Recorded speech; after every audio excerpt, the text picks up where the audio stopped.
ಅದಕ್ಕೇನು ತಪ್ಪಿದೆ? ನಿಮ್ಮಂತ ಕಡಿಮೆ ಕುಲದವರು ಬಾರು ಮುಟ್ಟಿಸಿದರೆ ನನ್ನಂತ ಎತ್ತಿನ ಜಾತಿಯವರ ಮರ್ಯಾದೆ ಏನಿರಬೇಕು?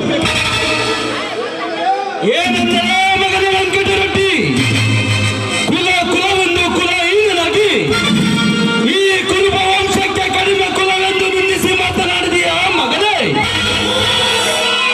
ಜಾತಿ ಎತ್ತಿ ಮಾತನಾಡಿದ ಮಗನ ನಿನ್ನನ್ನು ಇದೇ ನಿನ್ನ ಅರಮನೆಯಲ್ಲಿ ಜೋತಾಕಿ ನಿನ್ನ ರುಂಡ ಮುಂಡಗಳ ತುಂಡರಿಸಿ ಚೆಲ್ಲಲಿಲ್ಲ.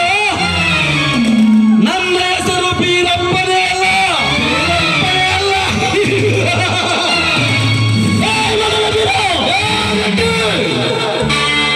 ಬೀರನೆಂದು ಬಿತ್ತರಿಸುತ್ತಿರುವ ಒಂಟಿ ಅಕ್ಷರದಿಂದ ನನ್ನ ಹೆಸರನ್ನು ನಿನ್ನಂತ ಸೊಕ್ಕಿನ ಸೋದಗಳು ಸಂಹರಿಸೋಕೆ ಬೀರಪ್ಪನಾಗಿ ಬೀರಲಿಂಗನೇ ಬೀರೇಶ್ವರನಾಗಿ ಪ್ರತ್ಯಕ್ಷವಾದ ನನ್ನ ಗುರುವಿನ ನಾಮವನ್ನಿಟ್ಟುಕೊಂಡು ಬಂದಿರುವ